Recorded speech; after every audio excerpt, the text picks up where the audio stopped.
जरा सोचो, अगर तुम्हारे अंदर अचानक से ताकत आ जाए दीवारों के आर पार जाने की। कुछ ऐसा ही होता है कैशा के साथ। ये कहानी है कैशा नाम के एक लड़के की, जो अपने अंकल के साथ जादू दिखाया करता था। वो अपने एक दोस्त के साथ किराए के कमरे में रहता था और उसकी मालकिन उसे काफी बार किराया देने को कह चुकी थी। उसे अपने अंकल से भी जादू ठीक तरह से ना दिखाने की वजह से डांट फटकार पड़ती रहती थी। कुल मिलाकर उसकी जिंदगी बेकार ही चल रही थी। एक रात शो के बाद उसने एलिसिया नाम की एक खूबसूरत रिपोर्टर को देखा।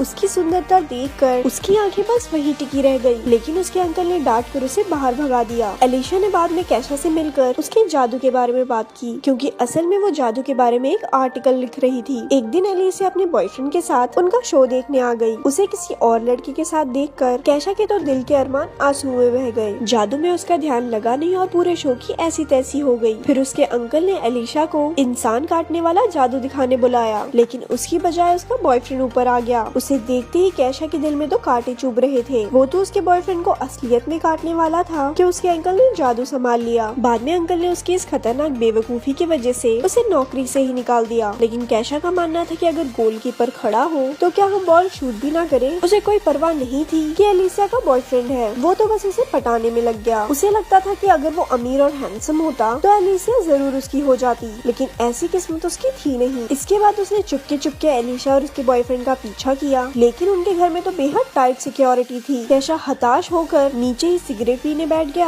अचानक एक भिखारी आया और उसकी सिगरेट जला। फिर उसने कैशा से $20 उधार मांग लिए। इसके बदले उसने कैशा की कोई भी इच्छा पूरी करने का वादा किया। कैशा बहुत निराश था, इसीलिए उसे कोई फर्क नहीं पड़ा कि ये भिखारी क्या बक रहा है। उसने उसे $20 दे दिए, लेकिन उसी वक्त भिखारी अचानक से गायब हो गया। कैशा हैरान होकर खड़ा हुआ और अपने आप जादू से दरवाजे के आर पार हो गया। इसके बाद हमने देखा कि अगली सुबह उसके अंकल ने फोन कर उसे वापस काम पर बुला लिया, क्योंकि वो अकेले कुछ संभाल नहीं पा रहे थे। कैशा नींद में ही उठा और उसने जमीन पर पड़े ढेर सारे डॉलर्स पर ध्यान ही नहीं दिया। उसे तो ये भी एहसास नहीं हुआ कि वो दरवाजे के आर पार होकर जा रहा था। तभी उसने खबर सुनी कि एक बैंक में चोरी हो गई है और वहाँ पर किसी के भी घुसने का कोई सुराग नहीं मिला। तब जाकर कैशा को याद आया कि पिछली रात आखिर हुआ क्या था। उस दरवाजे के अंदर घुसकर वो हैरान रह गया। उसे लगा कि ये सब एक सपना है, इसीलिए उसने चेक करने के लिए अपने सर पर एक ईंट दे मारी, लेकिन उसे कोई चोट नहीं आई। अब ये साफ था कि उसे दरवाजे दीवारों में से आर पार होने की सुपर पावर मिल गई है। इसके बाद वो गलती से एक बच्चे के कमरे में घुस गया जो बीमार था। बच्चे ने कहा कि वो अंतरिक्ष में जाना चाहता है और वो ये भी जानना चाहता था कि कैशा अंदर कैसे आया। लेकिन कैशा के सर पर तो बस एलिशा का धुन सवार था। उसने अपनी शक्तियों से ऊपर जाने का फैसला किया। कहीं लोग म्यूजिक बना रहे थे तो कहीं आत्माओं से बात करने की कोशिश कर रहे थे। उसने उनसे एलिशा का पता पूछा और दीवार के आर पार चला गया, जिसे देखकर उनमें से एक आदमी तो बेहोश ही हो गया। इसके बाद वो एलिशा के घर पहुंचा, जहां उसके बॉयफ्रेंड के साथ उसकी गुलगुली चल रही थी। कैशा ने बाहर से अजीबोगरीब आवाजें निकालकर उन्हें परेशान करने की कोशिश की। जब इस तरह से भी काम नहीं बना तो उसने एक पेंटिंग में घुसकर एलिशा के बॉयफ्रेंड को बुरी तरह डरा दिया। बाद में उसे याद आया कि वो शक्तियाँ मिलने के बाद बैंक गया था और उसने ढेर सारे पैसे निकाल लिए। अब उसकी जिंदगी एकदम बदल चुकी थी। उसने एक ऑडी भी खरीद ली और ऐश की जिंदगी जीने लगा। एक दिन जब वो अपनी गाड़ी में कहीं जा रहा था तो उसे एक पुलिस वाले ने रोक लिया। उसने अपने शक्तियों का इस्तेमाल करके पुलिस वालों के जूते बांध दिए और उसे चकमा देकर भाग निकला। शाम को बैंक वाले उसके घर तक पहुंच गए, क्योंकि वो खुद ही बैंक में एक कागज पर अपना नाम और पता लिखकर छोड़ आया था। वो लोग उसे पैसे चुराने के लिए पकड़ने आए थे। तभी घर की मालकिन वहाँ आ गई और उसके दोस्त ने उसे बताया कि घर पुराना होने की वजह से अब गैस की पाइप कमजोर हो चुकी है। लेकिन वो तो कुछ सुनने के लिए राजी ही नहीं थी। उसने गैस जला दी और पूरे घर में जोरदार धमाका हुआ। अगर कैशा अपनी शक्तियों का इस्तेमाल करके उन्हें नहीं बचाता तो सबके सब जलकर खाक हो गए होते। इसके बाद कैशा और उसका दोस्त एक बड़े घर में रहने लगे। अब कैशा की बाकी लड़कियों के साथ मिलकर जिंदगी की मजे लूटने की बारी थी। लेकिन जैसे ही उसने अपनी सॉक्स निकाली वो एक ही झटके में पूरी बिल्डिंग से नीचे जा गिरा। क्योंकि कैशा ने धमाके में उन बैंक ऑफिसर की भी जान बचाई थी, इसीलिए उसका एहसान चुकाने के लिए उन्होंने उसे चोरी की केस में बचा लिया। आखिरकार अब उसकी सारी प्रॉब्लम्स खत्म हो चुकी थी। अब वो फिर से एलिशा से मिलने पहुंचा। उसने देखा कि वो किसी बात पर अपने बॉयफ्रेंड से झगड़ रही थी। कैशा दीवार में से निकलकर उनकी सारी बातें सुन ली और उसे समझ आ गया था कि एलिशा को कैसा बॉयफ्रेंड चाहिए। अब वो उसका दिल जीतने की कोशिश में लग गया। खैर उस भिखारी ने उसे शक्तियाँ अच्छे कामों के लिए दी थी, लेकिन लड़कियां पटाना भी अच्छा ही काम है। अगले दिन उसने एलिशा की फेवरेट गाड़ी पोर्श खरीद ली और हाथों में फूल लेकर एलिशा के बाहर आने का इंतजार करने लगा। उसके आते ही कैशा ने अपने प्यार का इजहार कर दिया, लेकिन एलिशा को ऑफिस के लिए बहुत देरी हो रही थी। इसीलिए वो कैशा की बात को अनसुना करके उसकी गाड़ी में बैठ के उसके साथ चल दी। उसके बॉस ने उसे लेट होने पे खूब डांटा और कैशा ने भी ये सब देख लिया। जब एलिशा के बॉस की नजर कैशा पर पड़ी तो वो डर के मारे अपने घुटनों पर बैठ गया। कैशा की वजह से एलिशा को एक इंटरनेशनल न्यूज कवर करने का मौका भी मिल गया। एलिशा ने कैशा को $200 देकर फटाफट वहाँ तक पहुँचाने को कहा। वो तो मीडिया पास दिखाकर अंदर चली गई, लेकिन कैशा को सिक्योरिटी वालों ने पकड़ लिया। लेकिन उसे भला कौन रोक सकता था। वो अपनी शक्तियों का इस्तेमाल करके दीवार के पार चला गया। वो अंदर जाके एलिशा का पीछा करने लगा। अंदर एलिशा आइसलैंड के प्रधानमंत्री से मिली और उसे उनका इंटरव्यू लेने का मौका भी मिला। वो खुशी के मारे पागल सी हो गई थी और उसने एक्साइटमेंट में कैशा के साथ लवलपाटा कर लिया। कैशा को अपनी किस्मत पर विश्वास ही नहीं हो रहा था। उसके यूं अचानक से किस करने पर कैशा बिल्कुल हक्का बक्का रह गया। अब उसे एलिशा के साथ अपनी जिंदगी बिताने के सपने दिखाई देने लगे, लेकिन एलिशा ने एक ही पल में उसके सारे सपने को चकनाचूर कर दिया। उसने कहा कि उसको कैशा में कोई दिलचस्पी नहीं है। उस बेचारे का दिल एक बार फिर से टूट गया, लेकिन एलिशा के मना करने के बाद भी उसने उसका पीछा नहीं छोड़ा। उसके करीब आने के चक्कर में कैशा उसके ऑफिस में आ पहुंचा और दीवार के पीछे छुपकर उसे छूने लगा। वो छिपकर एलिशा के साथ प्यार करना चाहता था, लेकिन अचानक वहाँ पर कोई दूसरा आदमी आ गया और कैशा का निशाना चूक गया। कैशा की ही वजह से एलिशा के बॉस ने उसे एडिटर इन चीफ की नौकरी ऑफर की। उसने ये सब इसीलिए किया क्योंकि गाड़ी में एलिशा ने बताया था कि एक दिन उसके आर्टिकल पूरी दुनिया पढ़ेगी और एडिटर इन चीफ बनना उसका सपना है। लेकिन इतनी कोशिशों के बाद भी एलिशा उससे इम्प्रेस नहीं हुई। वो अब भी अपने बॉयफ्रेंड को ही चाहती थी, जिससे बेचारे कैशा का दिल टूट गया। अब वो दिल टूटा आशिक बन के उस बीमार बच्चे के साथ ही टाइम पास करने लगा। उसे पता चला कि उस बच्चे की माँ उसका अंतरिक्ष में जाने का सपना पूरा करने के लिए $1.5 लाख इकट्ठे कर रही है। कैशा ने बच्चे की बात पर ज्यादा ध्यान नहीं दिया और फिर से एलिशा के कमरे में जा पहुंचा। एलिशा और उसका बॉयफ्रेंड पहले ही सो चुके थे। एलिशा ने उसे दीवार में से घुसते देखा और उसे लगा कि वो एक सपना देख रही है। कैशा ने भी मौके पर चौके मार दिए और उसे साथ लेकर दीवार के पार हो गया। फिर वो दोनों ट्रेन की एक छत में कूदकर अंदर आ गए। दोनों ने यूं ही मस्ती करते हुए पूरी रात गुजार दी, लेकिन वो अब भी उससे प्यार व्यार नहीं करती थी। अब गुस्से में आकर अपना कैशा भी सस्ता कबीर सिंह बन गया और सीधा जाकर उसके बॉयफ्रेंड को मुकाबले के लिए चुनौती दे दी। लेकिन उसके बॉयफ्रेंड ने मार मार के कैशा की चटनी बना दी। उसने फिर भी एलिशा का पीछा नहीं छोड़ा और उसके करीब जाने का मौका ढूंढने लगा। वो सिर्फ उसकी खूबसूरती पर मरता था, जबकि सच्चे प्यार के लिए एक दूसरे को समझना बहुत जरूरी है। लेकिन कैशा उसकी चाहत में अंधा हो चुका था, इसीलिए समझदारी वाली बातें उसके पल्ले कहाँ पड़ती थी। एक दिन तो वो एलिशा के चक्कर में लंबी सी बिल्डिंग के शीशे पे ही लटक गया और अपने प्यार का इजहार करने लगा। अरे लड़का रोमांटिक पूरा है। दरअसल वो बहुत सारे लोगों के सामने उसे प्रपोज करके उस पे हाँ कहने का दबाव बनाने की कोशिश कर रहा था, लेकिन इसी हीरोपंती में वो खिड़की से नीचे गिर पड़ा। अगर उसके पास उस भिखारी की दी हुई शक्तियाँ न होती तो अब तक तो वो भगवान को प्यारा हो चुका होता। उसे गिरता देखकर डर के मारे एलिशा बेहोश हो गई और उसे हॉस्पिटल में भर्ती करवाना पड़ा। कैशा को डर था कि गिरने की वजह से उसके दिमाग के स्क्रू ढीले ना हो गए हो, इसीलिए वो भी अपना सारा सिस्टम चेक करवाने हॉस्पिटल में पहुंच गया। तभी वहाँ उसे वो बीमार बच्चा दिखा जिससे वो बातें किया करता था। असल में वो एक लड़की थी जिसे ब्लड कैंसर था और इलाज की वजह से उसके सारे बाल झड़ चुके थे। उसने बताया कि उसे इलाज के लिए $1 लाख चाहिए और अब तक उसके पास सिर्फ $50 ही इकट्ठा हुए। उसकी परेशानी समझकर कैशा को एहसास हुआ कि उसे अपनी शक्तियों का इस्तेमाल लड़कियां पटाने के लिए नहीं बल्कि लोगों को बचाने के लिए करना चाहिए। इसके बाद उसका दिल पिघल गया और उसने अपने सारे पैसे उस लड़की को दान कर दिए। एलिशा को जब इस बारे में पता चला तो वो बेहद खुश हुई। उसके लिए लड़के का सुंदर होना या अमीर होना जरूरी नहीं था, जरूरी ये था कि लड़का दिल का अच्छा हो। कैशा की अच्छाई से इम्प्रेस होकर वो जल्द ही से उससे मिलने पहुंची। अब तक उस भिखारी ने कैशा की सुपर पावर भी वापस ले ली थी, क्योंकि अब उसकी सबसे बड़ी इच्छा पूरी हो चुकी थी। अब एलिशा उसे चाहने लगी थी। इसके बाद वो भिखारी किसी और को ढूंढने लगा जिससे वो $20 उधार ले सके और यहाँ पर ये मूवी खत्म हो जाती है। ऐसी और स्टोरी सुनने के लिए